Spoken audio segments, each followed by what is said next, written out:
मैं जानता हूँ बहुत मुश्किल वक्त आएगा तुम्हारी जिंदगी में जब तुम अपनी मंजिल को हासिल करने लगोगे।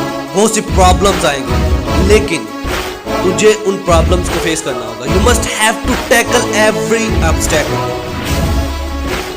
जिंदगी में बहुत से लोग तुझे ऐसे मिलेंगे जिनके बहुत से ख्वाब होंगे, डिजायर्स होंगी, ख्वाहिशात होंगी, लेकिन बहुत कम ऐसे मिलेंगे जो अपने ख्वाबों को रियलिटी में कन्वर्ट करेंगे, जो अपने ख्वाबों को हकीकत में तब्दील कर देंगे।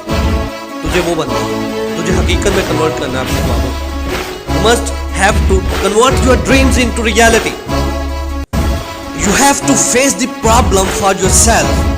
You have to face the problem for your future. You have to face the problem for your dream.